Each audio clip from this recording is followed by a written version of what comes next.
तो चैतन्य मानो, ठाकुर जी के प्रति चैतन्य भाव रखो। और एक काम और किया कीजिए शयन में, ठाकुर जी की चरण सेवा तो करनी है, और संग ही संग क्या करोगे, जैसे यशोदा मैया लाल जी को कोई कहानी सुनाती है, ऐसे ही आप कथा सुन के जाते हैं या YouTube पर भी सुनते हैं, कहीं भी सुनते, कोई चरित्र सुनते हैं आप, लीला, वो लीला ठाकुर जी को सुनाया करो।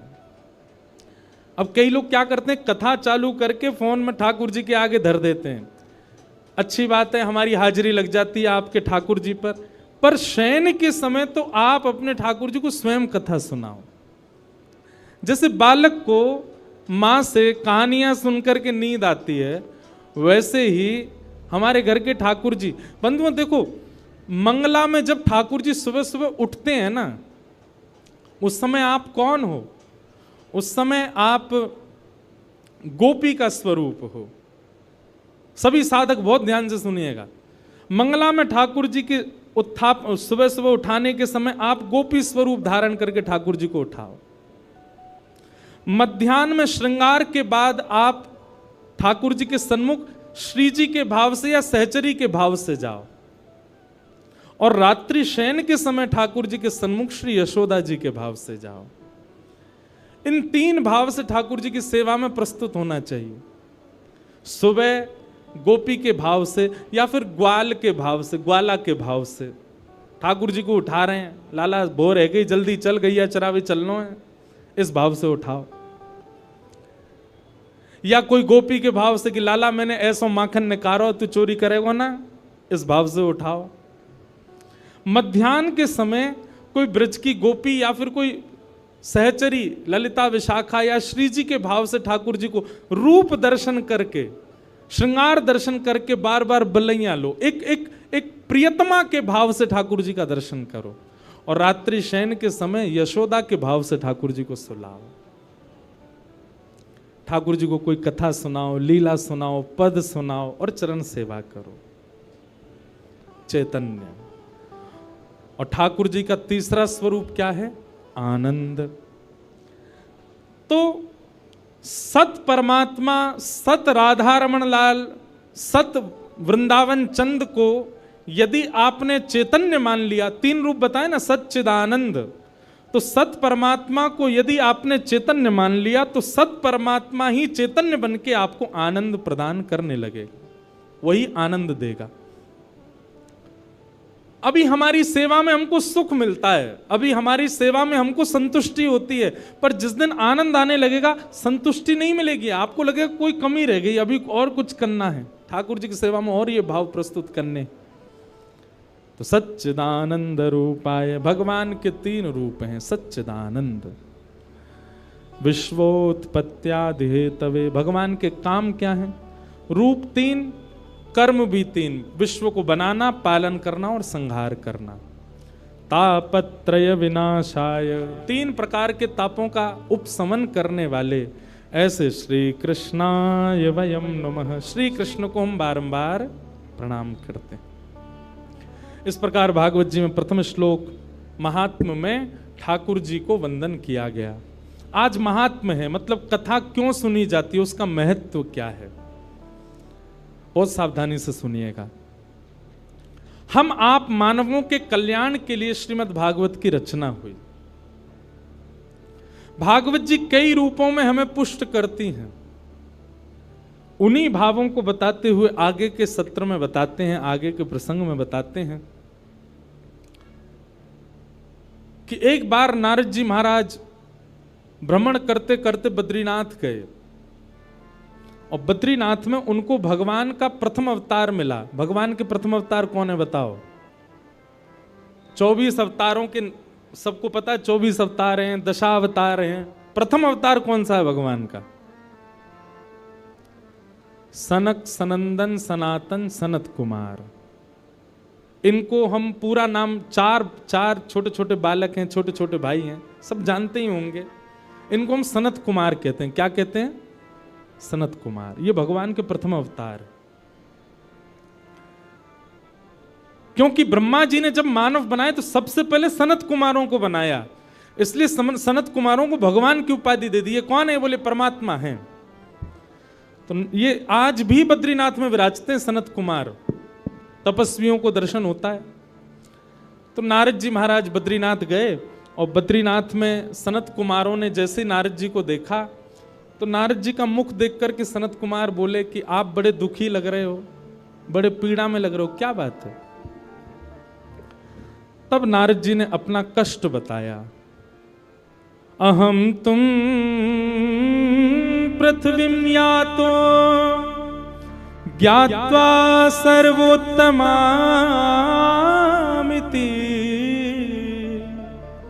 पुष्करं च प्रयागं च काशी गोदावरी तथा। नारद जी महाराज बोले, हे सनत कुमार, मैं देवलोक से पृथ्वी पर आया ये जानकर के कि पृथ्वी तो बहुत अच्छी है। बहुत सावधानी से सुनना। जैसे जो लोग विदेश जाते रहते हैं ना, वो विदेश ना जाने वालों के आगे विदेश का ही गुण गाते रहते हैं।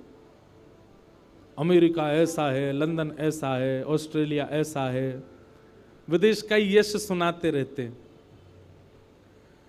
पर हमने एक चीज अनुभव करके देखी, और भी कोई विदेश जाने वाला हो उसने भी किया होगा, जितना उसका बखान किया जाता है वहां पहुंच करके उसका 0.1% भी नहीं होता, वैसा बिल्कुल भी नहीं होता। लेकिन वृंदावन के लिए उल्टा है। वृंदावन का आप जितना बखान सुनोगे, जितनी महिमा सुनोगे, जितनी प्रशंसा सुनोगे, पहुंच करके उससे 100 गुना ज्यादा है। वृंदावन का विपरीत है।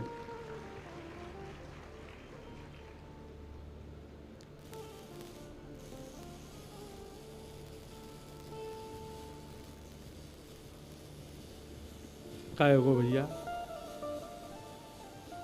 बोलो वृंदावन बिहारी लाल की जय। हम एक बात कहते हैं, इधर देखो, कथा में लाइट जावे, चिर्र मिर्र होती रहे, कभी कोई आते आते गिर जाए, माइक बंद हो जाए, तो यही समझना चाहिए ठाकुर जी घूम रहे हैं पंडाल में। क्यों भाई? दैवी शक्ति है, और दैवी शक्ति कहीं आ जाए तो निश्चित है कि ये संसारी वस्तुएं अपने आप ही डामाडोल तो होंगी। दैवी शक्ति हमारे पास भी आ जाए, हमारा स्पर्श कर ले, तो हम भी स्थिर तो नहीं रह सकते। हमारे भी नेत्रों से आंसू, कई लोग पूछते हैं बहुत आंसू आते ठाकुर जी को देखते, यही समझना चाहिए ठाकुर जी छू रहे हैं आपको, इसलिए आ रहे हैं आंसू। लेकिन संसार के लिए रोवे वारे इनकी नहीं है ये बात। 31 सेक्टर वाली छोड़ के चली गई, रो रहे हैं ठाकुर जी ने छुआ है मुझको। नहीं नहीं, ठाकुर जी ने नहीं छुआ है। ठाकुर जी ने छुआ ये कब जानो? जब वे वजह वृंदावन को याद करके स्वयं भगवान बताते हैं। जैसे ठाकुर जी का रूप स्वरूप महिमा कथा में हम बताते हैं, ऐसे ठाकुर जी अपने भक्त का लक्षण बताते हैं। क्या कहते हैं? वाग्गदगदा द्रवते यस्य चित्तं रुदत्य भिक्ष्णं हसति क्वचित् विलज्ज उद्गायत नृत्यते च मद्भक्ति युक्तो भुवनं पुनातु। ठाकुर जी कहते हैं, बोले बैठे बैठे मेरी कथा सुनते सुनते जिसका कंठ भर आता हो। मेरे भक्त के लक्षण क्या है भगवान बता रहे हैं। मेरी कथा सुनते सुनते जिसका गला भर आता हो, नेत्रों से अविरल अश्रुधार गिरने लग जाती हो, और अश्रुधार गिरते गिरते गला भरे भरे तभी मेरी कोई मधुर लीला सुन के रुदन करते करते हंसने लग जाता हो, और वही लीला सुनते सुनते चरम स्थिति में आकर के भुजा उठा करके उन्माद नृत्य करता हो, कभी हंसने लग जाए कभी रोने लग जाए, भुजा उठा करके बिना चिंता किए कौन क्या कहेगा मेरे संकीर्तन में नृत्य करने लग जाए। भगवान कहते हैं मद भक्ति युक्तो, वो मेरा भक्त है, जिसके नेत्र से बिना किसी कारण के बस मेरी याद में अश्रु आ जाते हों, वो मेरा भक्त है। तो ठाकुर जी स्पर्श करेंगे तो निश्चित है कि अश्रु आने हैं। तो भगवान का आगमन होता है तो ही ऐसा होता है पंडाल में। तो हम क्या बता रहे थे कि जिस प्रकार आप विदेश की बहुत प्रशंसा सुनते हैं, पर जब आप वहां जाएंगे तो आपको अनुभव होगा कि जो सुना था वैसा कुछ भी नहीं है, बिल्कुल विपरीत है। ठीक वैसे ही देवलोक में पृथ्वी की बहुत महिमा गाई जाती है। ये देवता आपस में बैठे बैठे हम आप सबकी बड़ी महिमा गाते हैं, बोले इंसान कितने भाग्यशाली, इनको दर्शन करने के लिए बद्रीनाथ, केदारनाथ, वृंदावन, श्रीनाथ द्वारा दक्षिण में चले जाओ, तिरुपति बालाजी, वैष्णो देवी उत्तर भारत में, अमरनाथ, कितने सारे दर्शन के स्थान हैं। ये जब जहां चाहें जा सकते हैं, जब चाहें कथा सुन सकते हैं, जब चाहें अपने गुरुदेव के स्थान पर जा सकते हैं। इनके लिए कितने सौभाग्य की बात है, क्योंकि देवता सब जगह नहीं जा सकते, देवताओं के लिए प्रतिबंध है सब जगह जाना। नारद जी महाराज ने सोचा इतनी पृथ्वी की महिमा है तो मैं देख के तो आऊं पृथ्वी है कैसी। लेकिन नारद जी कहते हैं मैं पृथ्वी पर आया और पृथ्वी आकर के मैं सब जगह घूमा, पर जैसा मैंने सुना था वैसा मुझे कुछ नहीं मिला। आज आप पृथ्वी पर मानवों की जिस स्थिति को देखते हो, 5000 वर्ष पहले नारद जी ने वो सब लिखा है यहां पर। नारद जी कहते हैं पृथ्वी कैसी है, बोले सत्यम नास्ति तप शौचम दया दानम न विद्यते उदर भरिणो जीवा बकार कूट भाषिण। बहुत सावधानी से सुनो, नारद जी कह रहे हैं पृथ्वी कैसी है, बोले सत्यम नास्ति, सत्य नहीं बोलते यहां के लोग। बंधुओं आप यदि काउंट करें अपना हर दिन, आप महीने के 30 दिन काउंट कीजिए कि मैंने ऐसा कौन सा दिन निकाला जिस दिन मैंने झूठ ही नहीं बोला हो।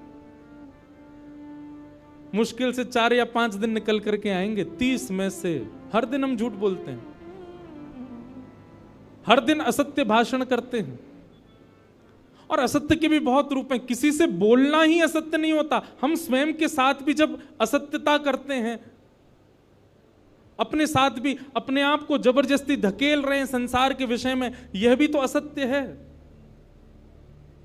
हम हर दिन असत्य बोलते हैं।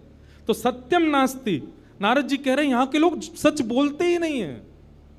दूसरा नारद जी ने क्या देखा पृथ्वी पर, बोले तपह नास्ति, भजन नहीं करते हैं। क्या करते हैं, बोले दिखावा, आडंबर। जितने भी भक्ति पथिक यहां बैठे, एक बात हमारी बहुत ध्यान से सुनिए, जिस दिन आपके भजन में आडंबर आ गया उसी दिन ठाकुर जी दूर हो जाएंगे। आपने एक बार भी यह विचार कर लिया कि मैं ऐसा करूं जिससे 4 लोगों को दिखे कि ओहो ये तो बड़ा भक्त है, उसी दिन ठाकुर जी दूरी बना लेते हैं। ये आडंबर है। कभी भी इस भावना से कुछ नहीं करना है।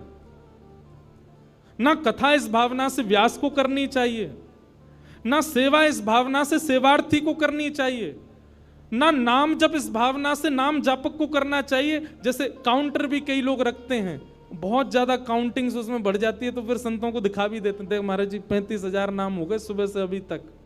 क्यों? आपकी भक्ति में जिस दिन प्रदर्शन आ जाएगा ठाकुर जी उसी दिन कोसों दूर चले जाएंगे। इसलिए प्रदर्शन नहीं, दर्शन में रहो। एक बात सदैव याद रखना,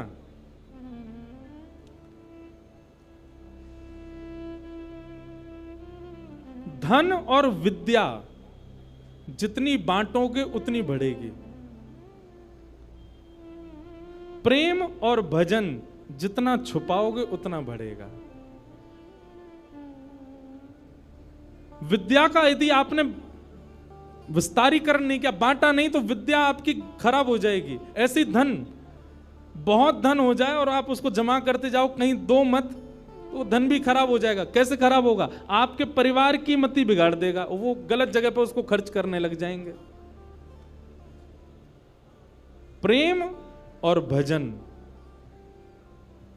ये भी छुपा के करना चाहिए।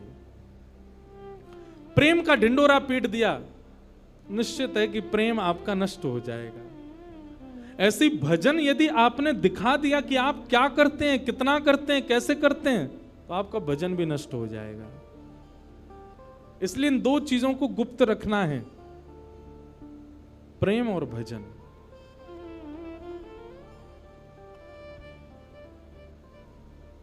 नारद जी महाराज कहते हैं सत्य नहीं बोलते संसार के लोग, तप नहीं करते। बोले भजन तो गोपनीय रूप से होता है, यहां तो दिखावा करते हैं लोग। तपः नास्ति शौचम नास्ति, बोले पवित्रता केवल दिखावे की है। नहा लेते हैं 2 बार दिन में, लेकिन पवित्र नहीं है। हम लोग स्वच्छ तो रहते हैं, हम लोग सुंदर तो रहते हैं, पर पवित्रता नहीं। पवित्रता बाह्य नहीं होती, भीतर की होती है। पवित्र नहीं है। तपः नास्ति शौचम नास्ति, तपः नास्ति, और क्या कह रहे हैं? बोले दया नास्ति, दया भी नहीं है हम लोगों के अंदर। दया के नाम पर भी हम केवल दिखावा करते हैं।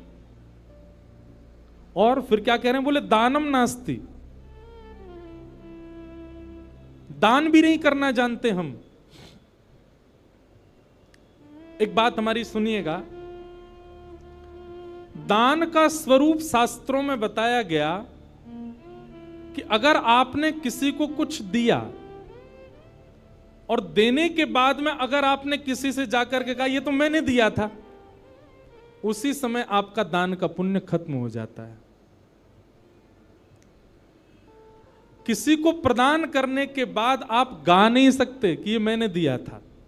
और दान का मतलब धन देना ही नहीं होता, दान का मतलब वस्त्र देना ही नहीं होता, दान का मतलब असहाय को उसकी जरूरतमंद वस्तु देना ही नहीं होता।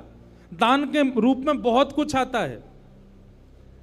कई बार ऐसा देखा गया कि किसी व्यक्ति की सहायता से कोई व्यक्ति बहुत श्रेष्ठ बन गया। अब वो श्रेष्ठ बन गया तो वो नीचे खड़ा खड़ा सबको बोलता है मैंने ही तो बनाया इसको, मेरे ही भजन से, मेरे ही बल से, मुझसे पैसे मांग के ले गया था, आज देखो इतना बड़ा आदमी बन गया। आप नहीं कह सकते इस बात को।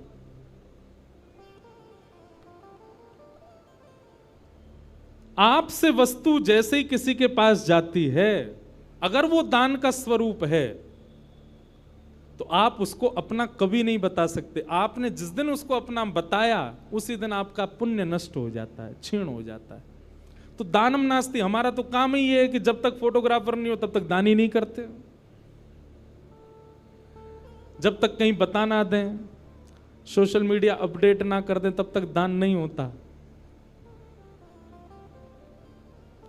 थोड़ा गोपनीय रखो अपने आप को, दानम नास्ति। और फिर क्या कह रहे हैं? बोले केवल एक ही चीज के लिए हम सब लोग भाग रहे हैं। बोले क्या? उदर भरिणो जीवा, हमारा एक ही उद्देश्य है। बोले क्या? ऐसा कुछ करना है जिससे हमको भोजन मिल सके। उदर भरने की शिक्षा ही हम पा रहे हैं, उदर भरने के लिए ही मेहनत कर रहे हैं, उदर भरने के लिए पूरा दुनिया भाग रही है। अंत तो गत्वा, हमारी गति क्या है? बोले कुछ मिलना चाहिए, पेट में जाना चाहिए, बस इसी के लिए ही कर रहे हैं। आप ऐसा नहीं कह रहा हूं कि मैं इसके लिए नहीं जीना है, पर हमारा उद्देश्य केवल यही है। कई लोगों को तो इतनी भूख लगती है, वो बात बात पे केवल उनको यही चिंता है कि खाना क्या है।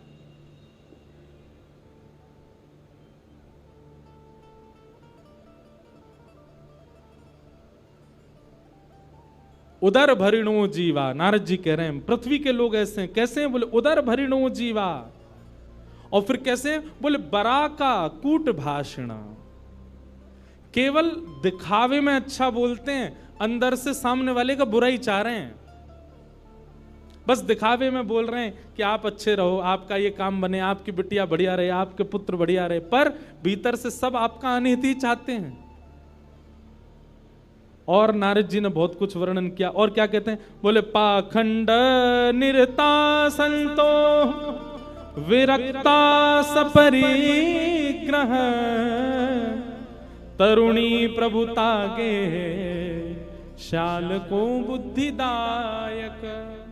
देखो, सत्य कड़वा होता है और कई लोगों को अच्छा भी नहीं लगता, पर यह सत्य है। हमको सत्य बोलना होता तो हम मंच से ही बोल देते हैं। यहां सब सार्वजनिक सुन लेते हैं ना लोग, अब एकांत में कोई मिले तब नहीं बोलता मैं। क्या बात कह रहे हैं? तो कहते हैं पाखंड निरताः संतो, बोले साधु संत सन्यासी विरक्त, ये भी संत इसलिए बने ताकि उसके रूप में आके पाखंड कर सकें। सबके लिए ऐसी बात नहीं कही जा रही है, पर अधिकतर परसेंटेज ज्यादा उन लोगों की है जिन्होंने भेष धारण किया है केवल। वास्तविक में वो संत नहीं है, वास्तविक में उनके मन में भाव नहीं है। और विरक्ता सपरिग्रह, हैं तो विरक्त, सब चीज से छूटे हुए, पर कहीं ना कहीं उनके मन में भी परिग्रह की इच्छा होती है, परिवार बसाने की इच्छा होती है। और क्या कह रहे हैं? बोले तरुणी प्रभुता गे है। घर में किसकी चलती है? बोले पत्नी की चलती है। तरुणी प्रभुता गे है, माता पिता नहीं, बड़े बुजुर्ग नहीं, पर विवाह हो जाए तो पत्नी ही सर्वस्व है। तरुणी प्रभुता गे है श्याल को बुद्धिदायक। बड़े भैया की बात नहीं मानेंगे, छोटे भाई की बात नहीं मानेंगे, पर साले साहब यदि कुछ कह दें तो वो हमारे लिए सिरोधार्य है। श्याल को बुद्धिदायक। नारद जी ने इस प्रकार अब बहुत सारी बातें यहां बताई हैं, सबके बारे में सत्य बता दिया। बोले विवाह नहीं होता है, कन्या विक्रय होता है, वर विक्रय होता है। बेटा को इसलिए नहीं पढ़ा रहे हैं कि तू पढ़ लिख के विद्वान बन, इसलिए पढ़ा रहे हैं तो पढ़ लिख के अच्छा बनेगा तो विवाह में हम इतनी मांग कर सकते हैं। ये सब नारद जी पहले ही बता रहे हैं। नारद जी कहते हैं पृथ्वी पर घूम करके मेरा मन बहुत अशांत हो गया, यहां के लोग तो बड़े विचित्र हैं। तभी नारद जी कहते हैं बाकी सब बात छोड़िए, सब जगह भ्रमण करता करता करता जैसे ही मैं वृंदावन गया, वृंदावन में मैंने एक आश्चर्य देखा। क्या? बोले एक युवती, एक परम सुंदरी कन्या यमुना जी के तट पर बैठी है और उसकी गोद में दो वृद्ध लेटे हैं। उस कन्या से मैंने जब पूछा कि तुम कौन हो, तो उसने अपना परिचय दिया कि मैं भक्ति हूं, और मेरी गोद में जो ये दो वृद्ध हैं ये दोनों ज्ञान और वैराग्य, ये मेरे पुत्र हैं। मैंने उसको पूछा तुम युवा हो और तुम्हारे पुत्र वृद्ध, ये कैसे हो सकता है? तब उसने बताया, बोले संसार के लोग भक्ति करते हैं पर ज्ञान और वैराग्य शून्य रहते हैं। भैया हमारी प्रार्थना है केवल भक्ति मार्ग में आ जाना अच्छी बात है, पर भक्ति के दो पुत्र हैं ज्ञान और वैराग्य, उनके बिना यदि आप भक्ति मार्ग में जाओगे तो आप कभी ना कभी फिसल सकते हो, कभी ना कभी रुकावट आ सकती है। और ज्ञान और वैराग्य इतने कठिन मार्ग नहीं है, ज्ञान और वैराग्य इतने बड़े कठिन नहीं है जितना आपको लगते हैं। ज्ञान का मतलब बहुत स्पष्ट है, सही और गलत की पहचान को ही ज्ञान कहते हैं। ज्ञान का मतलब बहुत नॉलेज ले लेना नहीं होता, बस सही और गलत क्या है इतना विवेक बुद्धि आ जाना, इसी को ज्ञान कहते हैं। और वैराग्य का मतलब सब छोड़ देना नहीं होता, वैराग्य का मतलब सबसे विरक्त हो जाना नहीं होता, वैराग्य का मतलब सबके बीच रहते हुए भी उसके प्रति आसक्ति ना होना, उसको वैराग्य कहते हैं। हम कथा वक्ता हैं, हम सब जगह जाते हैं, हर प्रकार के लोगों से मिलते हैं, हर प्रकार की वस्तु हर प्रकार का भोग हमारे सामने आता है, पर उसके प्रति इच्छा ना होना, इसी को वैराग्य कहते हैं। विदेश भी जाते हैं, सब जगह घूमते हैं, जो एक भोगी व्यक्ति संसारी व्यक्ति कर सकता है वो सब हमारे सामने भी प्रस्तुत होता है, पर सामने प्रस्तुत होते हुए भी उसको ना करना, यही वैराग्य। सूरदास जी की पंक्ति में हर कथा में गाता हूं, तजोरे मन हरि विमुखन को संग, जाके संग कुमति उपजत है, जाके संग कुमति उपजत है, पड़त भजन में भंग, हाँ पड़त भजन में भंग, तजोरे मन हरि विमुखन को संग, तजोरे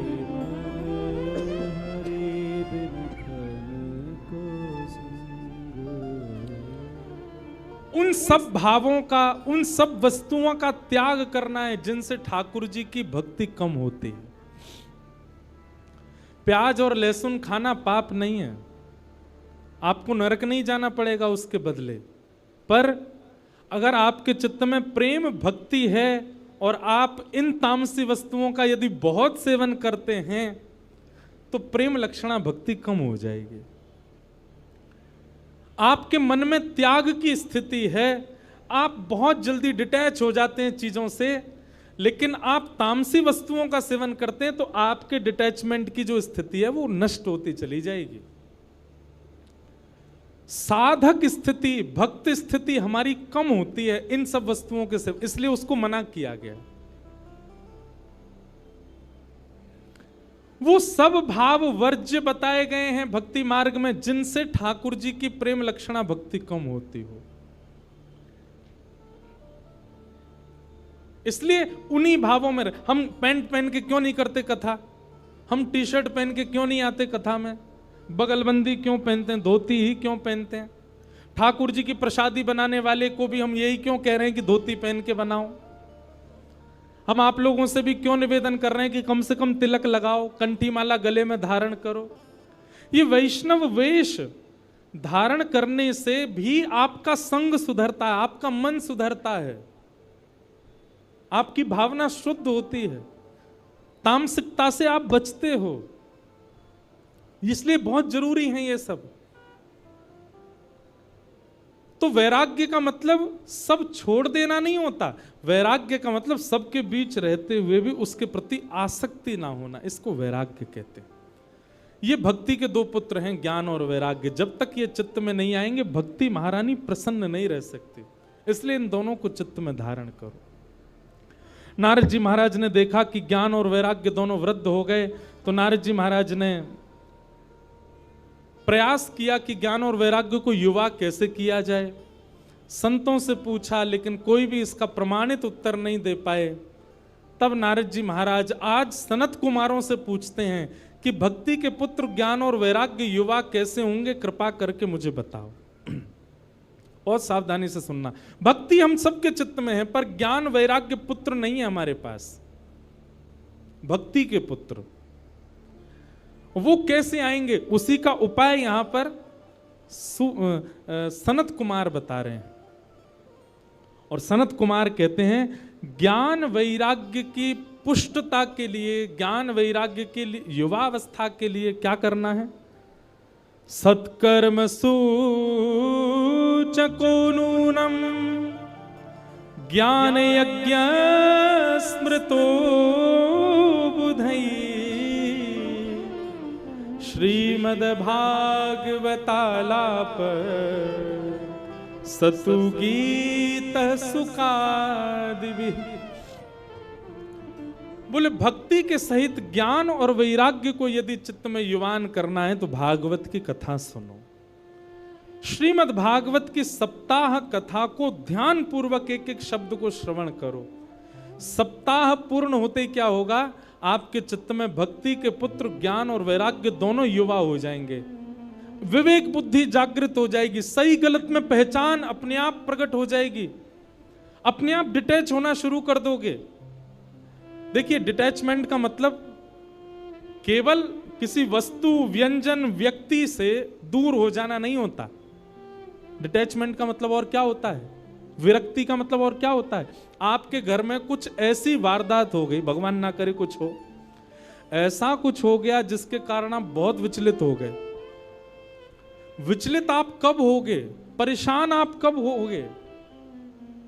जब आपके चित्त में विरक्ति नहीं होगी। लेकिन कथा आपको ऐसा बना देगी कि फिर चाहे जीवन में जो हो जाए, आपकी लाइफ के साथ चाहे जो कुछ हो जाए, आप उससे टूट नहीं सकते, आप उससे परेशान नहीं हो पाओगे। व्यक्ति टूट जाता है, गिर जाता है, बिखर जाता है और फिर कोसता है ठाकुर जी को, मेरे साथ ये क्या हो गया। ये वही व्यक्ति करता है जो आध्यात्मिक नहीं है। लेकिन आध्यात्मिक व्यक्ति कभी टूटता नहीं, कभी बिखरता नहीं, कभी परेशान नहीं होता। वो अपनी जीवन में आने वाली परिस्थितियों से जूझना सीख जाता है और ये भागवती सिखाती है उसको।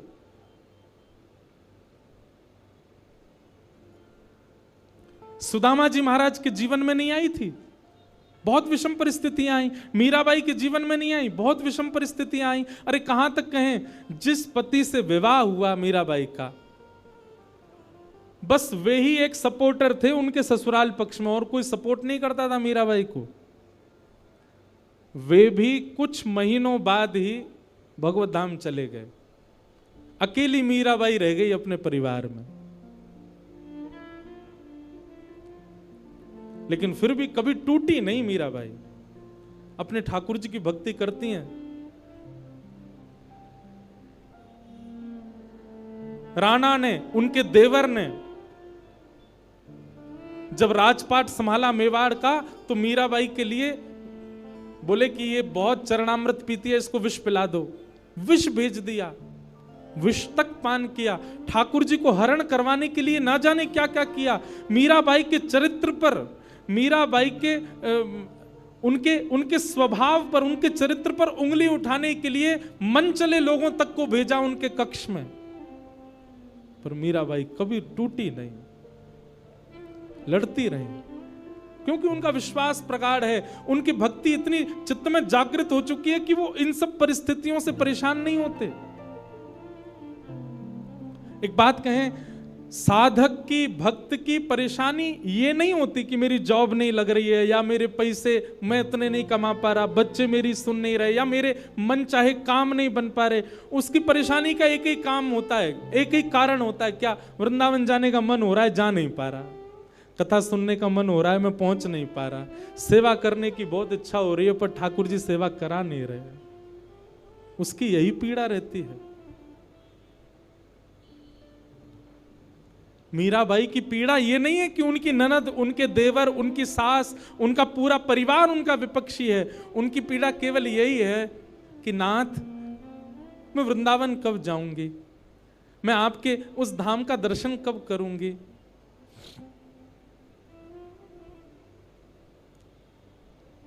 कथा आपको ऐसा बना देती है कि फिर संसारी आने वाली पीड़ाएं आपको अनुभव नहीं होती हैं।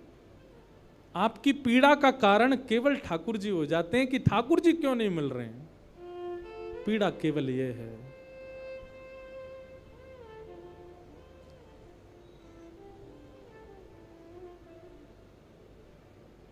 मीराबाई का एक पद, वैसे तो सारे पद ही मीराबाई के बहुत अच्छे हैं, एक से एक पद है मीराबाई के। बंधुओं, कभी मीराबाई के, आज विपराग जी मुझको बोल रहे थे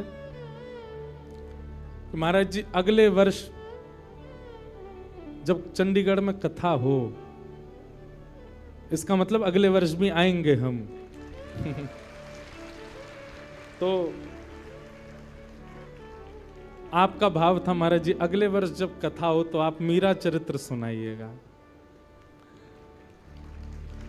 मीराबाई का चरित्र अब उन्होंने कहा है, बाकी तो हमारे लाल जी की इच्छा, क्या कहेंगे तो ठाकुर जी जाने। मीराबाई के बड़े सुंदर सुंदर पद हैं। मीराबाई कहती हैं, उनको कोई आके कहता तुम्हारे देवर इतना कष्ट देते हैं, तुम्हारी ननद इतना कष्ट देती है, छोड़ के चले जाओ ना इस परिवार को। मीराबाई कहती नहीं, जब तक कोई गुरुजन आज्ञा नहीं कर देंगे तब तक नहीं जाऊंगी। सहती रही मीराबाई। फिर एक दिन गोस्वामी तुलसीदास जी ने जब उनको आज्ञा की, जाके ही न राम वैदेही तजियता ही कोटि वैर सम यद्यपि परम स्नेही। वो कितना भी स्नेही क्यों ना हो, यदि उसके चित्त में ठाकुर जी नहीं है तो उसका त्याग कर दो। जब गोस्वामी तुलसीदास जी ने पत्र लिख करके मीराबाई को भेजा, तब मीराबाई ने अपने गिरधर गोपाल को उठाया, तब घर छोड़ करके अपने ससुराल को छोड़ के फिर वृंदावन आई। तब तक छोड़ा नहीं। मीराबाई से कोई कहता इतनी पीड़ा आपको देते हैं, आपको पीड़ा नहीं होती? मीराबाई कहती हैं, पल पल पिय को रूप निहारूं, निरख निरख सुख पाती। पल पल पिय रूप निहारूं, निरख निरख सुख पाती। मीराबाई कहती है पीड़ा तो देते हैं, पर जैसे ही पीड़ा आती है ना, तो पीड़ा आने पर मुझको लगता है कि ये मेरे साथ ऐसा क्यों कर रहे हैं। पर उसी समय मैं अपने लाल जी को जब देखती हूं तो लाल जी को देख करके लगता है मुझ पर चाहे जितनी पीड़ा आ जाए, ये तो मेरा साथ नहीं छोड़ रहे ना, ये मेरे संगी हैं। तो जब वे लोग पीड़ा देते हैं तो पीड़ा होती है, पर मैं तब लाल जी को देख ली तो लाल जी को देख करके मेरी पीड़ा दूर हो जाती है। आहा, यह संसार सकल जग झूठा झूठा कुल रानाता। यह संसार सकल जग झूठा झूठा कुल रानाता। इनकी पीड़ा मुझे कहां लग सकती है? झूठे लोग हैं ये, इनसे मेरा कोई संबंध नहीं है। साचे एक राधा रमण जो मेरे साथ हैं, मुझे पीड़ा क्यों होगी? यह संसार सकल जग झूठा झूठा कुल रानाता। यह संसार सकल जग झूठा झूठा कुल रानाता। मीरा के प्रभु गिरधर नागर, मीरा के प्रभु गिरधर नागर। सांचे केवल मेरे नाथ हैं। मीरा के प्रभु नटवर नागर, मीरा के प्रभु नटवर नागर। हरि चरणा चितराची गिरधर जन्म मरण रासा। गिरधर जन्म रासा। मीराबाई गा रही हैं, हम भी गाएं। गिरधर जन्म मरण रासा थे, गिरधर जन्म मरण रासा थे। गिरधर जन्म मरण रासा थे। गिरधर जन्म मरण रासा थे। ओ आए नाय बिसरूं मैं दिन राती। ओ आए नाय बिसरूं मैं दिन राती। ओ आए नाय बिसरूं मैं दिन राती।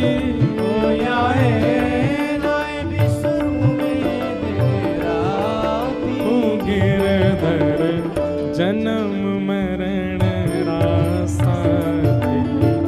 गिरधर जन्म मरण रासा ओ गिरधर जन्म मरण रासा थे। गिरधर जन्म मरण बोलो गिरधर गोपाल की।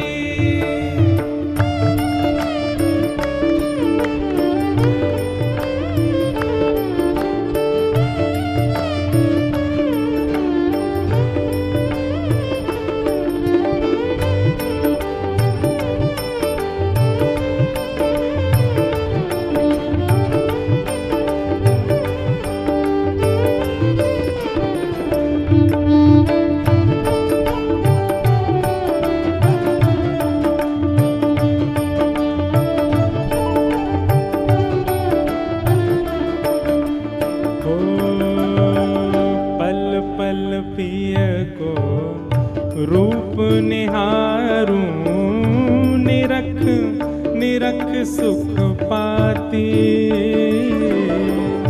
पल पल पिय रूप निहारूं निरख निरख सुख पाती। हो पल पल पिय को रूप निहारूं निरख निरख सुख पाती। पल पल पिय रूप निहारूं निरख निरख सुख पाती। दोय कर जोड़ा अरज करूं छूं। दोय कर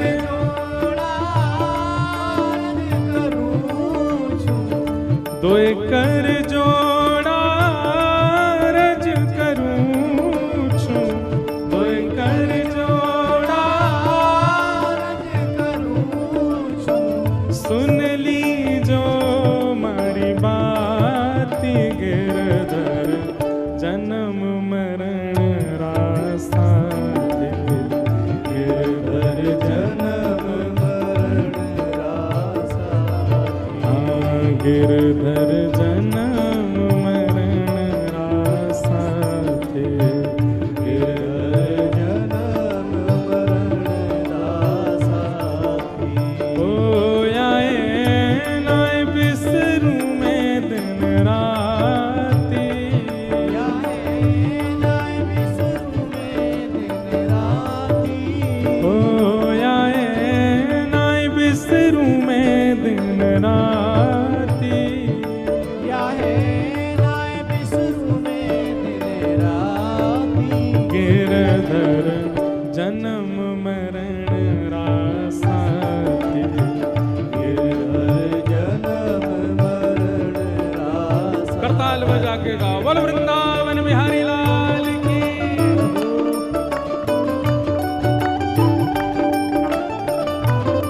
श्री राधा रमण लाल की।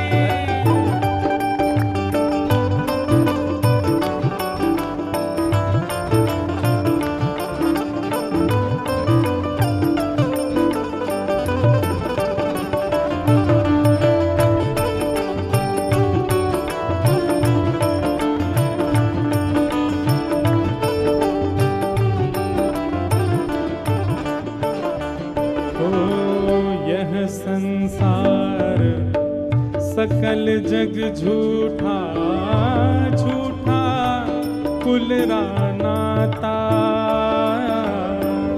यह संसार सकल जग झूठा झूठा पुनराजा। यह संसार सकल जग झूठा झूठा कुलरा नाता। यह संसार सकल जग झूठा झूठा तो साचा कौन है? मीरा के प्रभु गिरधर नागर। मीरा के प्रभु गिरधर नागर। मीरा के प्रभु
लाल मेरो है, राधा मोहन बिहारी नंदलाल मेरो है, हे राधा वल्लभ बिहारी गोपाल मेरो है, राधा वल्लभ बिहारी गोपाल मेरो है, ओ राधा रमण बिहारी नंदलाल मेरो है, राधा रमण बिहारी नंदलाल मेरो है, हे गोविंद मेरो है, गोपाल मेरो है, गोविंद मेरो है, गोपाल मेरो है, प्यारो गोविंद मेरो है, गोपाल मेरो है, गोविंद मेरो है, गोपाल मेरो है, हे गोविंद मेरो है, गोपाल मेरो है, हाँ गोविंद मेरो है, गोपाल मेरो है, हे गोविंद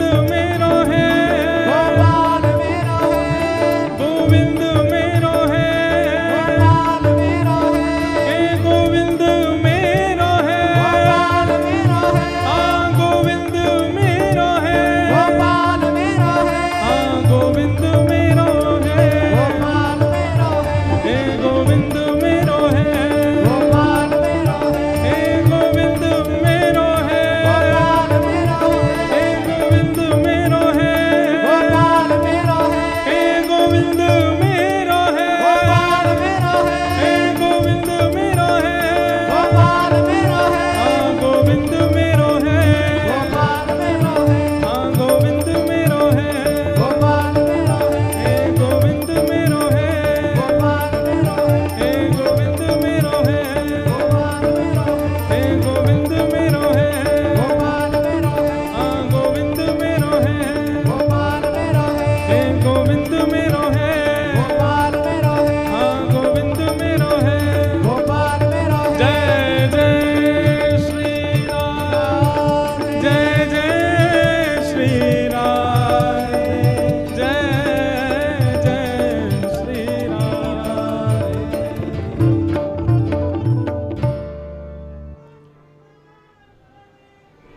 जय हो। विराज जाओ भाई, विराज जाओ। वाह,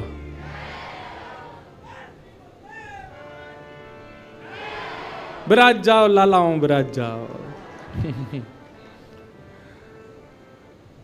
ऐसी भक्ति एक में जगती भई दिखी पहले दिना, अंतिम दिन तक ये हाल है जाए महाराज सवरे यूं ही बोलते रहो। चंडीगढ़ के गली गली में एक ही नारा, क्या बोले, वृंदावन बिहारी लाल की। वाह। तो यह संसार सकल जग झूठा, झूठा कुल नाता। यह संसार सकल जग झूठा, झूठा कुल रान्याता।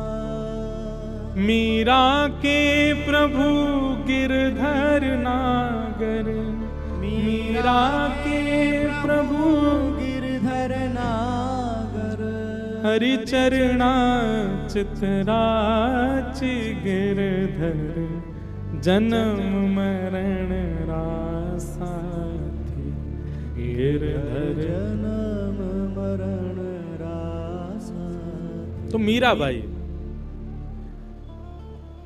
मीराबाई की सब विपरीत परिस्थिति थी, पर मीराबाई ने किसी का त्याग नहीं किया। जब किसी संत की आज्ञा हो गई तो सब छोड़ दिया। तो कथा जो है हमको कैसा बनाती है कि फिर संसार के अर्थ तो आएंगे जीवन में, लेकिन आपको अनुभव नहीं होगा उनका। अभी संसारी व्यक्ति का स्वरूप कैसा होता है कि दाल में नमक नहीं है तो वो एक ही रोटी खाएगा फिर। लेकिन आध्यात्मिक व्यक्ति का स्वरूप कैसा हो जाता है कि जैसा बना है इतना मिल जाए कि हमसे भजन ना छूटे, वो पा ही लेगा।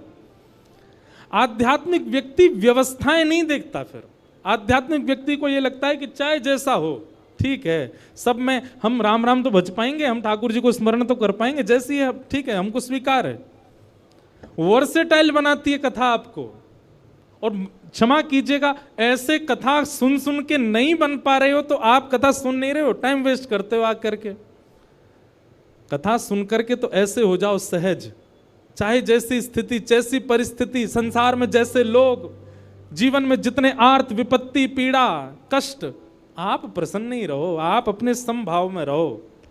कोई दिक्कत आपको दिखनी नहीं चाहिए, होनी नहीं चाहिए। और छोटी छोटी बात पर सिर चढ़ जाता है आपका। ठाकुर जी मन में विचार करेंगे जाते मैं कैसे मिलूं, जो नेक नेक सी बात पे तो या को मूड चढ़ जाए, और मेरो तो स्वभाव है खेलना, और मैंने कहीं जाके या तो नेक खेल कर दियो सो ही रोने लगेगा।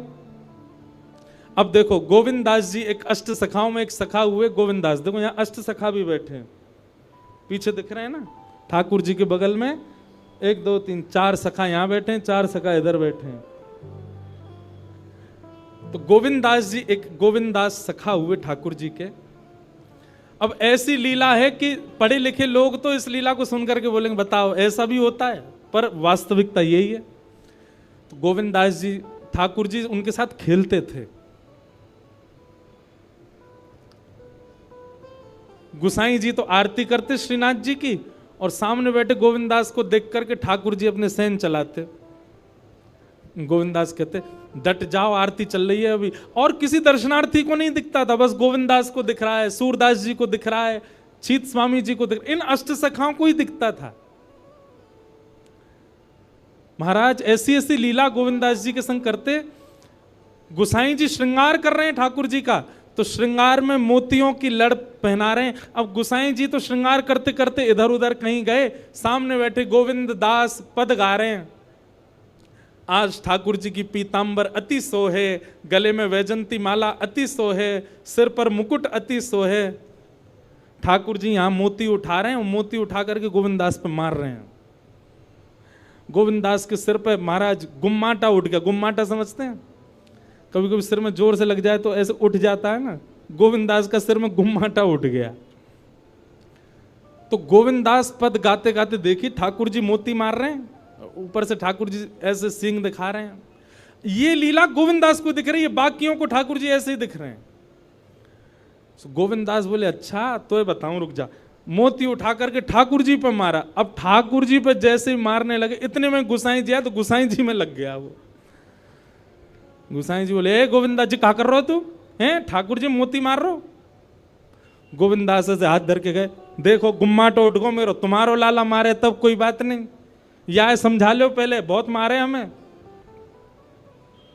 ऐसे ठाकुर जी लीला करते थे। गुसाई जी गोविंद दास को हृदय से लगाते, गोविंद दास तू कितनो भाग्यशाली, लाला खेले तेरे संग में।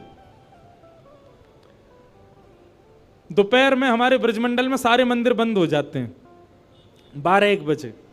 उसका भाव ये कि ठाकुर जी गैया चराने गए हैं। अब तो दोपहर के समय जैसे ही मंदिर बंद होते, ठाकुर जी महाराज फेंटा कस के आ जाते, ए गोविंदा चल खेलवे चल रहे हैं। ठाकुर जी गोविंद दास के संग खेलने जाते।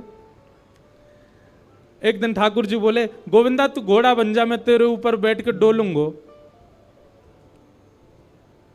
गोविंद दास जी घोड़ा बन गए। घोड़ा बन के ठाकुर जी ऊपर बैठ गए, और गोविंद दास की 2 पौनी बना दी ऐसी, और 2 पौनी इनको ऐसे पकड़ पकड़ के ठाकुर जी चला रहे हैं। और ठाकुर जी तो खेलें भैया, कछु भी कर सकें, इसलिए भैया ज्यादा नखरेबाज यदि हो तो ये बात लिख लियो, ठाकुर जी ना मिलवे वाले आप हैं। नेक्से से नमक पे, मिर्ची पे, नींबू पे ये घर में अधर कर दियो महाराज, ऊधम मचा दियो, ऐसी नहीं चलो रात भर सोए नहीं। इतने अव्यवस्थित यदि हो तो यूं समझ लियो ठाकुर जी नहीं मिलेंगे आपको, क्योंकि ठाकुर जी तो व्यवस्था छीनते हैं, उल्टा करते हैं ठाकुर जी। गोविंद दास के ऊपर बैठ गए और उसको चलाने लगे। अब चलते चलते गोविंद दास रुक गए, तो ठाकुर जी बोले ए गोविंदा चल, ए मेरे घोड़ा चल। गोविंद दास जी बोले जय जय जय जय, नेक उतर जाओ। ठाकुर जी बोले काय को? गोविंद दास जी बोले लघु शंका लगी है, नेक मुझे जानो है, नेक उतर जाओ। ठाकुर जी बोले ऐसी बात कर रहे हो गोविंदा, हैं कोई घुड़सवार घोड़ा पे बैठ के घूमे और घोड़ा को लघु शंका आवे तो वो का यूं के ओ भैया नेक उतर जा, मैं लघु शंका करके आऊं फिर बैठियो मेरे ऊपर। गोविंदास जी बोले तो कहा आज्ञा? बोले आज्ञा वो ये जो कह रहा हूं जैसे घोड़ा बिना आज्ञा लिए अपने व्यक्ति को ऊपर बैठा के सब काम कर ले, बस तू कर ले। तो गोविंद दास जी ऐसे घोड़ा बन करके चल रहे हैं, ठाकुर जी ऊपर बैठे हैं और सब कर आए काम। अब इतने में ही कोई व्यक्ति वहां से जा रहा था। अब उस व्यक्ति को ठाकुर जी नहीं दिख रहे हैं, उसको गोविंदास चलते चलते दिख रहे हैं। उसने जब देखा, अरे राम राम राम राम जी, गोविंदास ये क्या कर रहा है? हैं? घोड़ा बन के चल रहा है, वस्त्रों में ही सब कर रहा है। वो दौड़ करके गया और गोसाई जी से जाके शिकायत कर दी। बोले आप गोविंदास को इतना सिर पे चढ़ा रखा है, आप उसको ठाकुर जी के सामने बैठा देते हो, पद गाने की सेवा देते हो, आप इतनी उस पर अनुग्रह कृपा। भैया सुनो, ओ भैया पानी बांटवे वारे सुनो, जे पानी तब बटेगो जब भजन होएगो, कथा में पानी नहीं देनो कोई को। वही भी तो प्यास लग रही है, मोते तो पूछी ना तुमने, जनता में बांट रहे हो। भाई देखो श्रोताओं, हमारी बात सुनो, कथा ऐसे सुनो जैसे व्यास जी कथा सुनाते, बिना फोन चलाए, बिना पानी पिए, बिना उबासी लिए, बिना इधर उधर हुए। एक चित्त आपको हम देखते रहते हैं। 3:30 बजे से बैठे हैं, कितने बज गए? 6:30। हमने पानी पिया। पानी पीने को मना नहीं है, पर जब भजन कीर्तन हो तब पियो, है ना। अब जिन जिन पर मिल गया वो डुकुस लो, पी लो और जिनको नहीं मिला वो पद का प्रतीक्षा करो, पद आवे तब ही पानी बांटनो है। ठीक है भैया, पानी वारे भैयाओं सबरे बैठ जाओ। बोलो वृंदावन बिहारी लाल की। मैंने कि हम लीला सुना रहे हैं, जे सबरे इधर उधर क्या कर रहे हैं बताओ। तो महाराज किसी व्यक्ति ने गोविंदास जी को ऐसे देख लिया, ओहो जे तो ऐसे ही डोल रहा है और चलते फिरते ही कर रहा है। गोसाई जी से जाकर के शिकायत कर दी और गोसाई जी से कही, बोले गोसाई जी आपने गोविंदास को बहुत सिर पर चढ़ा लिया आज। अरे भाई, खड़े होके लघु शंका करना भी मना है शास्त्रों में, वो तो ऐसे बैठ करके चलते चलते कर रहा था, वस्त्रों में ही कर रहा था, इतना अपवित्र, और आप उसको मंदिर की सेवा देते हो। गोसाई जी को सुन करके अच्छा नहीं लगा। शाम को स्नान आदि करके दूसरे वस्त्र पहन करके गोविंदास आए। आकर के आपने गोसाई जी को प्रणाम किया तो गोसाई जी ने मुंह फेर लिया। तो गोविंदास बोले, जय जय, आप नाराज हो हमसे? गोसाई जी बोले, आप आचार विचार सब भूल चुके हैं अपना। आप इस प्रकार से आज कुछ कर रहे थे, मुझे लोगों ने बताया आकर के। गोविंदास जी बोले, आपकी बात है जाए तो मैं बोलूं? बोला हाँ बोलो। बोले मोते मत कहो, अपने लाला को समझाओ। जय हट करके बैठे, जय जिद करे, कहा करूं, कहां तक समझाऊं जाकू मैं। आज मुंह को घोड़ा बना लियो और घोड़ा बना के मेरे 2 पौनी बना के ऐसे ऐसे चला रहे मोए। तब मैंने इनसे कहीं जय जनक उतर जाओ, मैंने एक लघु शंका कर आऊं, स्नान कर आऊं, फिर बैठ जाइयो। तो मुझे बोले, घोड़ा कभी आज्ञा ले, तू तो मेरा घोड़ा है, ऐसी कर ले। इनकी आज्ञा सो मैंने कियो, मैंने अपनी इच्छा सो नहीं कियो। नहीं, मैं क्यों करूंगा ऐसा। गोविंद दास जी की बात सुनकर के गोसाई विठलनाथ जी इतने भावुक हो गए, इतने भावुक हो गए। उस दिन गोसाई जी ने नियम बना दिया, सबको बोल दिया, बोले सुनो, आज के बाद गोविंदास कुछ भी करे इसकी शिकायत हमसे मत करना। क्यों? गोविंदास अपनी इच्छा से कुछ नहीं करता, जय जय कराते हैं उससे, ठाकुर जी कराते हैं उससे, इसलिए गोविंदास की। तो ये कथा हमने क्यों सुनाई आपको? ये कथा हमने उन लोगों को सुनाई है जिनके नखरे बहुत हैं, जो देहाभिमान शून्य नहीं है, जिनका देह इतना अभिमानी हो चुका है कि उस देह के अकॉर्डिंग यदि कुछ ना मिले तो वो विचलित हो जाते हैं। उस देह के हिसाब की अगर कोई वस्तु ना मिले तो वो ऐसे हो जाते हैं, मतलब लड़ लेंगे किसी से, कुछ भी कर देते हैं। इतना ज्यादा देहाभिमानी व्यक्ति यदि हो गया, ठाकुर जी उसको नहीं मिल सकते। घर में जो बने प्रेम से पाले, जैसी व्यवस्था मिले प्रेम से सहले, जैसा व्यक्ति मिले, जैसा व्यवहार मिले, जैसा आपके साथ होवे, सबको स्वीकार कर लेवे। ठाकुर जी वास्तव में, ठाकुर जी विपरीत स्थिति देख के आपको चेक करते हैं कि ये अब विचलित होगा कि नहीं। हमारा विचलन ठाकुर जी को संकेत कर देता है कि हम उनके योग्य नहीं हैं। इसलिए भैया, परीक्षा आने पर सिर पकड़ के वही बालक बैठता है जो पढ़ता नहीं है, लेकिन जो पढ़ा लिखा बालक होता, अच्छे से जिसने अध्ययन किया, वो तुरंत कलम उठा के लिखना शुरू कर देता है। ऐसे ही आध्यात्मिक व्यक्ति है। आध्यात्मिक व्यक्ति कथाओं में जाकर के, सत्संग सुनकर के वो इतना देहाभिमान शून्य हो चुका है कि जीवन में आने वाली विपरीत अवस्था रूपी परीक्षा, उसको देख करके वो सिर पे हाथ नहीं धरता, परेशान नहीं होता, उसका हल करता है, उससे निवृत्त होता है। इसलिए कथा सुनने के बाद कथा ने आपको स्वीकार किया, इसका एक प्रमाण यह है कि फिर आपके साथ जो हो आप उसमें विचलित नहीं होइएगा। अगर आप विचलित होते हैं, अगर विचलन आपके चित्त में आ जाती है, तो इसका मतलब अभी कथा सुनने में, भक्ति करने में, भजन करने में कहीं चूक आप कर रहे हो। सूरदास जी का एक बहुत अच्छा पद है, पूरा मुझे अभी याद नहीं, मैं एक दिन सुनाऊंगा, एक पंक्ति सुना दूं। सूरदास जी कहते हैं, जैसे राखो तैसे रहूं, जैसे राखो तैसे रहूं, जानत हो सुख दुख सब जन के। आप सब जानते हो ठाकुर जी, मैं अपने आप क्यों बताऊं आपको कि मुझे क्या दीजिए क्या मत दीजिए। जानत हो सुख दुख सब जन के, मुख से कछु न कहो, जैसे राखो तैसे रहूं।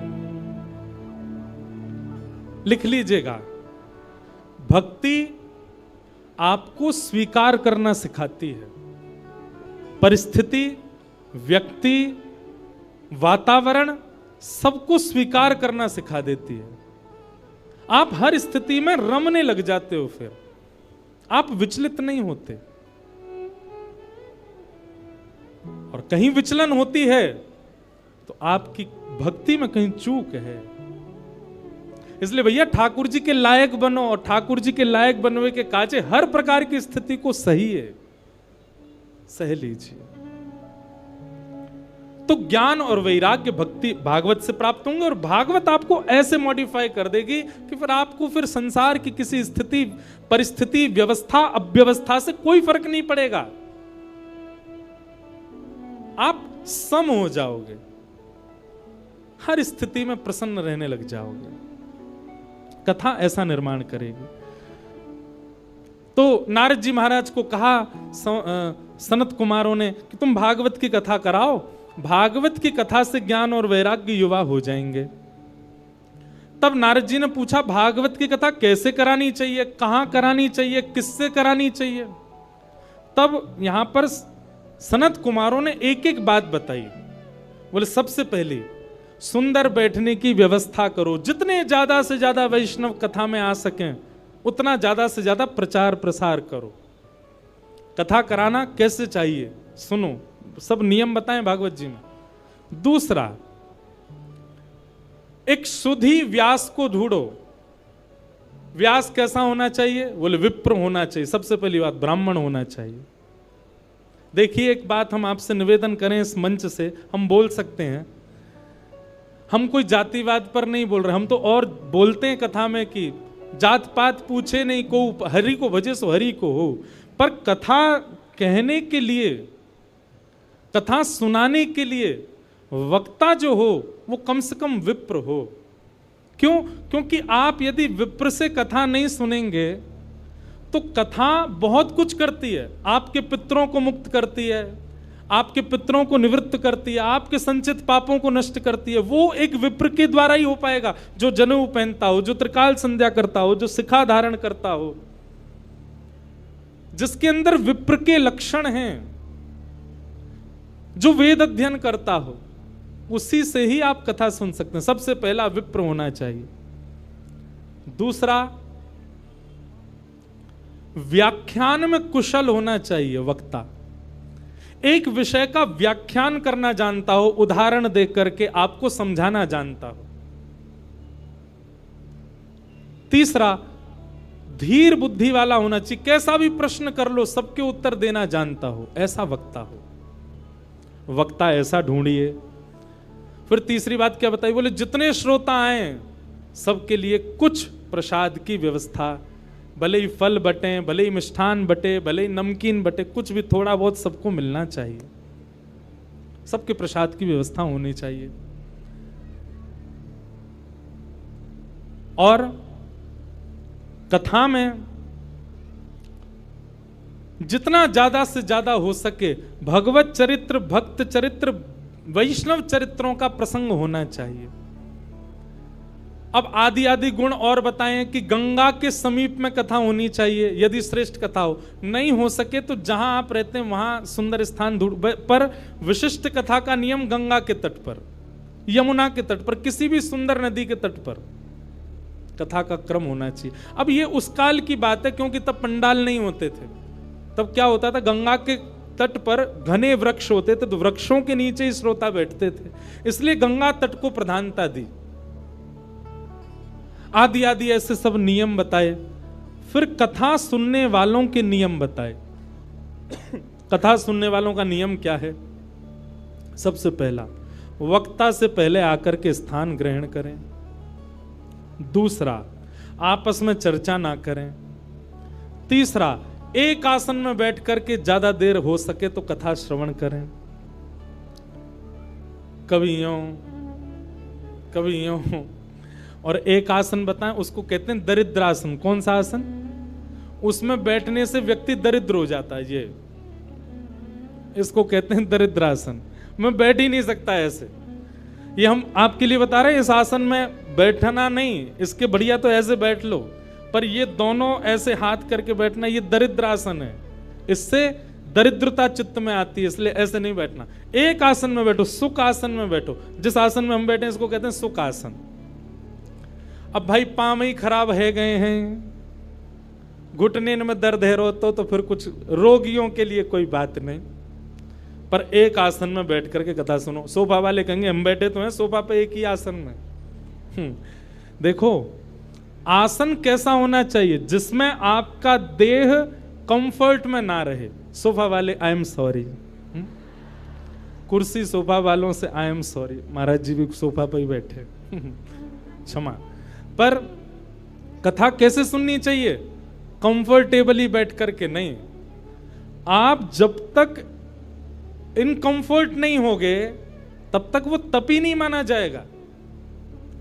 और सत्य बताएं तो कथा में मन ही तब लगेगा जब आप एक आसन में एक स्थिति में बैठोगे। तो आसन शुद्ध होना चाहिए, वक्ता से पूर्व आ जाना चाहिए। वक्ता जब कहे कीर्तन करो तो सबको कीर्तन करना चाहिए। वक्ता जब बोले तब सबको शांत रहना चाहिए। दूसरी बात, तत्श्रृण्वन प्रपठन विचारण परो भक्त्या विमुच्चे नरः। कथा जो सुने उसको याद कर लेवे, घर जाकर के उसका मनन चिंतन करे। और तीसरा, मनन चिंतन करके तुरंत अपनी लाइफ में इंप्लीमेंट करे। आपने कथा सुनकर के केवल सुन लिया लेकिन उसको उतारा नहीं जीवन में, तो आपका श्रोता धर्म पूर्ण नहीं होगा। इस प्रकार से श्रोता को कथा सुननी चाहिए।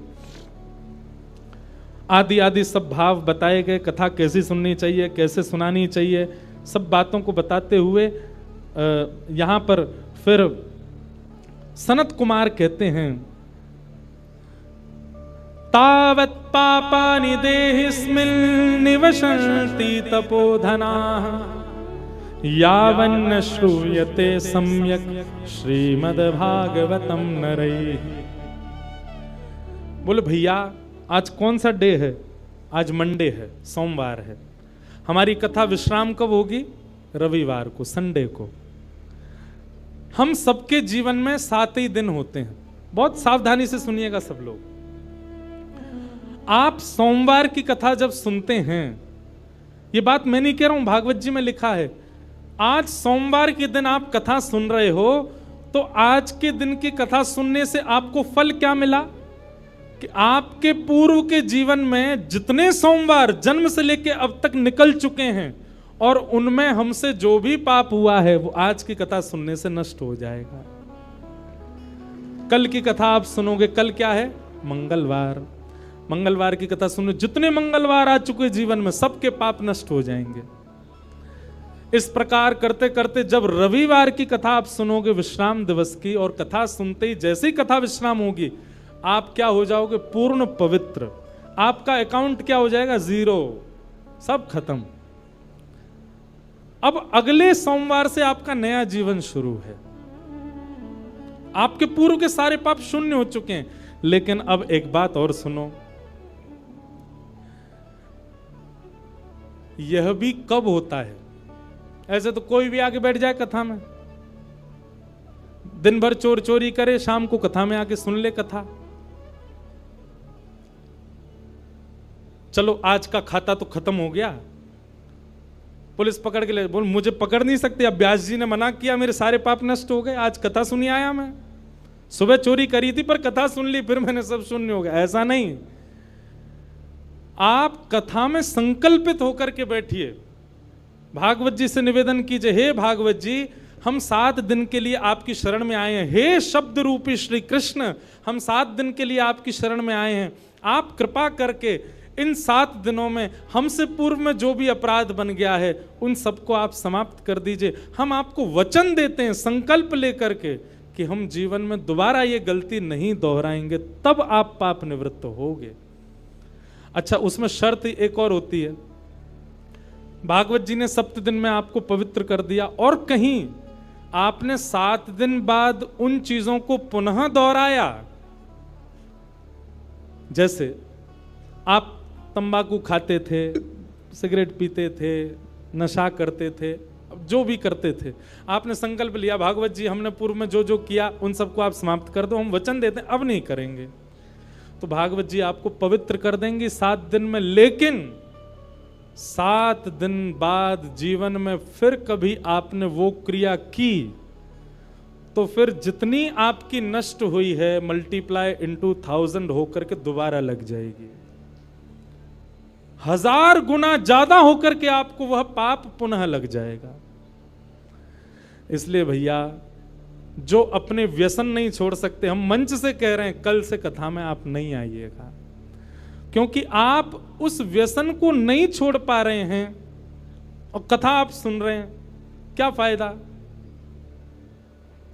मल्टीप्लाई इनटू 1000 हो जाएगा और ज्यादा आपको पाप लग जाएगा।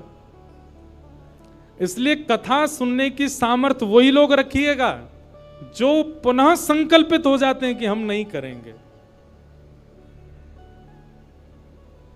2-4 लोग मुझे उठते से दिखाई दिए, नहीं बेचारे वो किसी को ढूंढ रहे फोन पे।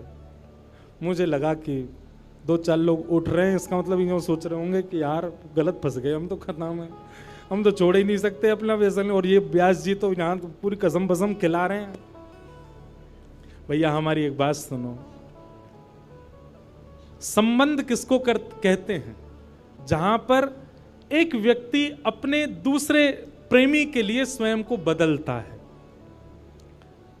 कथा हम लोग ठाकुर जी से संबंध बनाने के लिए सुनते हैं, तो क्या हम इतना नहीं बदल सकते कि जो हमारे बुरे कर्म हैं, जो हम गलत क्रिया करते हैं, और विशेष रूप से सुनिए ध्यान से पंजाब के हमारे युवा भाई बहन, वैसे तो यहाँ सब अच्छे ही बैठे हैं, पर आपके जो मित्र आदि हैं बहुत व्यसन में पड़े हुए हैं।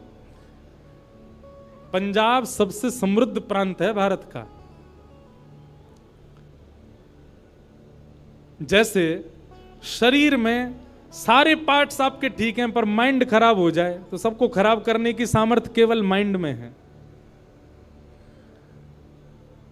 ठीक वैसे ही भारत के अनेक प्रांत हैं पर भारत का सबसे समृद्ध प्रांत पंजाब है। इसका मतलब भारत की बहुत सी इकोनॉमी पंजाब के लोगों से चलती है। बिजनेस में देख लो, इंडस्ट्री में देख लो, गायकी में देखो, हर जगह पंजाबी आगे हैं। यहां के लोग ही अपना खान पान और व्यसन नहीं छोड़ेंगे तो पूरे भारत पर उसका इम्पैक्ट पड़ेगा। इसलिए हमारी युवाओं से प्रार्थना, जो जो कथा में बैठे हैं अपने अपने सखा सखीन को पकड़ के लाओ कथा में और उनको सुनवाओ, और जब कथा सुन लेना वो पूरी 7 दिन, तब उनको ये वाली बात बताना, बोले अब तेने अगर पाप किया तो 1000 मल्टीप्लाई हो जाएगा। पहले ही बता दी तो डर के मारे आएगा ही नहीं, वो कह देगा वायरल हो गया, मैं नहीं आ सकता। तो कथा आपको पवित्र करेगी। तावत पापानि देहेस्मिन्, पाप तब तक आपके शरीर में रहेगा जब तक आप कथा पंडाल में नहीं आए। कथा पंडाल में आती पाप सारे भाग जाते हैं, पर कब? जब श्रोता संकल्पित हो जाता है। ऐसी भागवत की कथा के बारे में बताया। और इस प्रकार अब ये कथा भक्ति ज्ञान वैराग्य की पुष्टता के लिए हो रही थी। तभी उस सभा में भक्ति महारानी अपने दोनों पुत्र के साथ आ गई, और दोनों पुत्र जो कि वृद्ध हो चुके, कथा में आते ही नवीन एव स्वरूपनी, नया स्वरूप हो गया, पकी हुई दाढ़ी बिल्कुल चली गई, बिल्कुल युवा हो गए दोनों, ज्ञान और वैराग्य। भक्ति महारानी देख करके नृत्य करने लगी। भक्ति सुतौ तौ तरणौ गृहीत्वा प्रेमैक रूपा सहसा विरासीत्, श्री कृष्ण गोविंद हरे मुरारे नाथेति नामानि मुहुर्वदन्ति। भक्ति ज्ञान वैराग्य दोनों तीनों नृत्य करने लगे, युवावस्था में आ गए, और कहा महाराज बड़ी कृपा, इस कथा ने वो कर दिया जो कोई नहीं कर पाया। ज्ञान वैराग्य जो वृद्ध हो चुके थे दोनों युवा हो गए। भक्ति अपने युवा पुत्रों को देख करके प्रसन्न हो गई। तो भागवत जी क्या करती हैं? भक्ति ज्ञान वैराग्य को चित्त में युवा करती हैं, उनको, वो सोए हुए हैं उनको जगा देती हैं। कई बार कथा सुनने के बाद ऐसा भी हो सकता है कि 7 दिन में आपको इतना वैराग्य हो जाए कि आप घर वालों से कहो हम तो महाराज जी के संग ही जा रहे हैं, हमको नहीं रहना चंडीगढ़ में। वैराग्य आ गया है चित्त में, अब नहीं रहना हमको, महाराज जी की सारी लिस्ट आ गई, कथा की पीछे चल देंगे इनके। ऐसा वैराग्य आपको आ सकता है, पर वो वैराग्य नहीं है। वैराग्य किसको कहते हैं? सबके बीच में रहो और बीच में रहते